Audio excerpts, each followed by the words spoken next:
Liabilitas.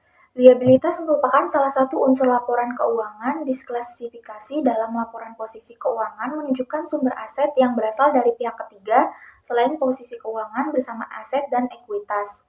Definisi liabilitas menunjukkan beberapa karakteristik yang dimiliki, seperti A. Terdapat arus keluar dari sumber D entitas, B. Kewajiban saat ini, C. Akibat dari transaksi masa lalu. Terdapat arus keluar dari sumber daya entitas.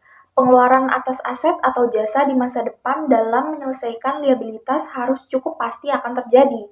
Penyelesaian liabilitas dapat dilakukan dengan cara transfer aset ke kas maupun non-kas, penyerahan jasa, konversi liabilitas dengan liabilitas lain, dan konversi liabilitas dengan ekuitas. Akibat transaksi masa lalu. Liabilitas merupakan transaksi masa lalu yang menimbulkan kewajiban masa kini di mana entitas akan mentransfer sumber daya ekonomik untuk penyelesaiannya. Bentuk kewajiban dan akibat transaksi masa lalu menurut Suwarjo tahun 2005.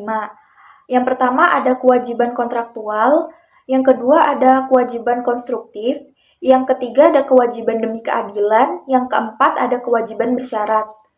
Akibat transaksi masa lalu. Yang pertama ada kewajiban kontraktual, yang kedua kontraktual yang akan atau mungkin diselesaikan dengan menggunakan instrumen ekuitas yang diterbitkan entitas dan merupakan suatu non-deviratif, deviratif.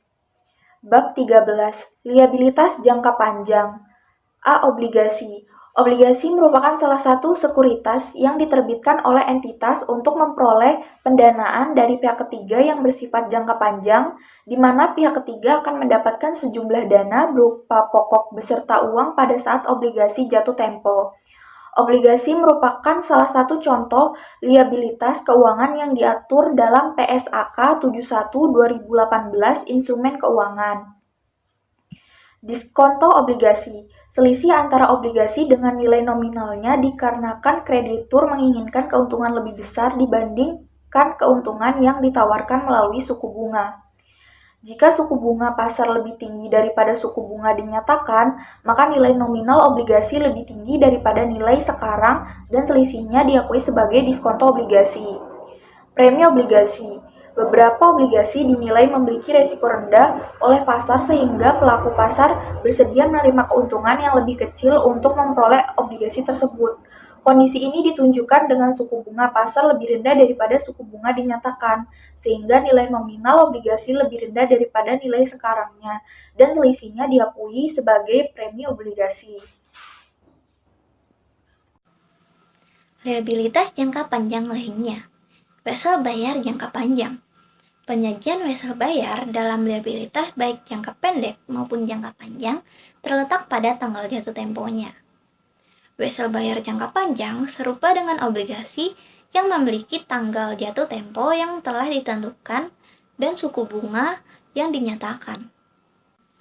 Obligasi memiliki keunggulan dalam perdagangan sekuritas publik dibanding wesel bayar, sehingga wesel bayar lebih sering diterbitkan oleh entitas tanpa pertanggungjawaban publik.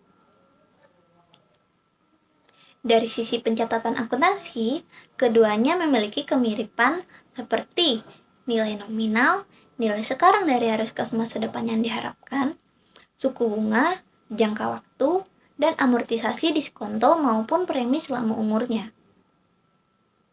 Wesel bayar dapat diterbitkan pada nilai nominal maupun bukan pada nilai nominal.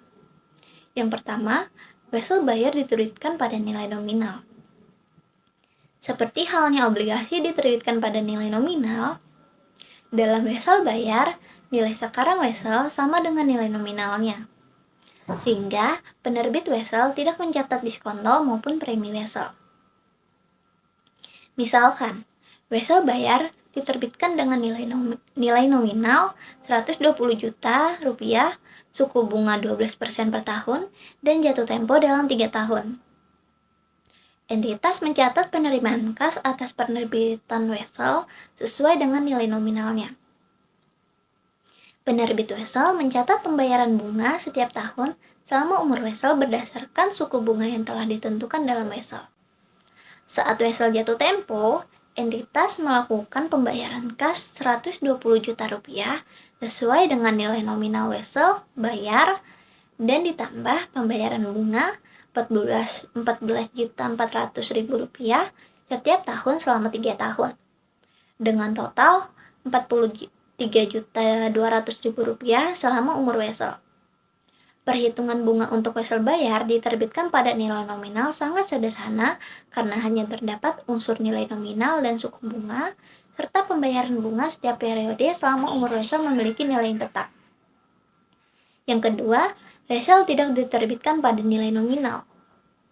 Wesel tidak diterbitkan pada nilai nominal mencakup wesel tanpa bunga dan wesel dengan bunga. Wesel tanpa bunga merupakan wesel yang diterbitkan dengan suku bunga 0, tetapi memiliki suku bunga implisit. Suku bunga implisit merupakan suku bunga yang menyamakan nilai kas yang diterima dengan nilai kas yang dibayarkan di masa depan. Suku bunga implisit digunakan untuk menghitung nilai sekarang wesel. Penerbit wesel mencatat selisih nilai nominal dan nilai sekarang wesel dengan diskonto wesel yang diamortisasi selama umur wesel.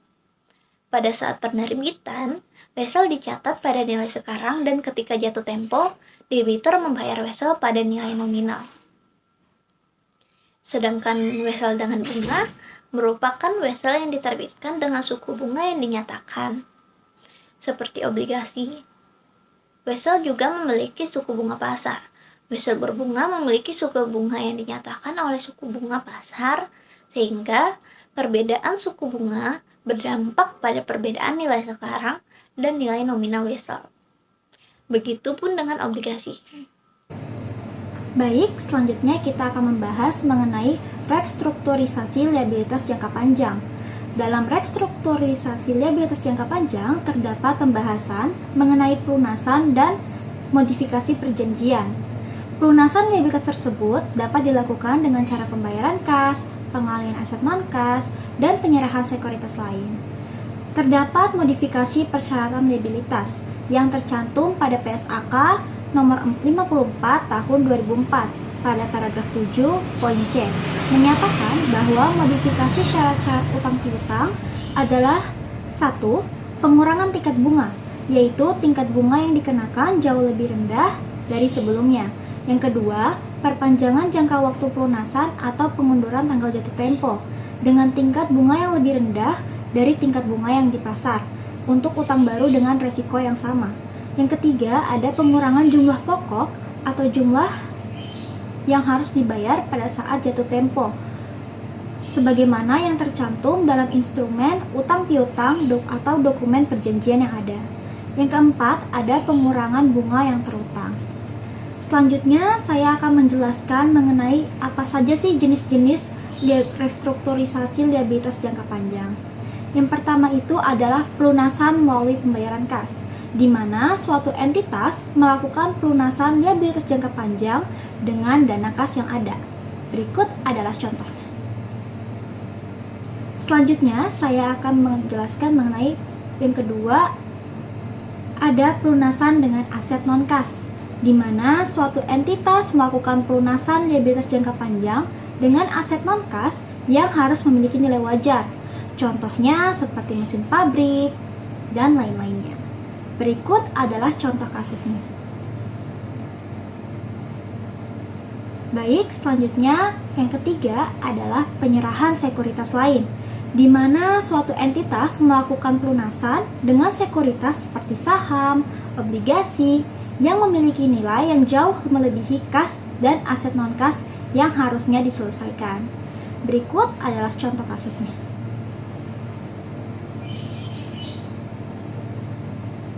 Ya, itulah penjelasan singkat mengenai liabilitas jangka panjang, dimulai dari pengertian liabilitas, instrumen, dan metode pelunasannya.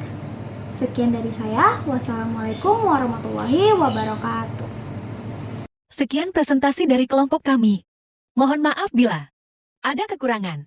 Karena yang berlebihan itu perasaan saya ke dia.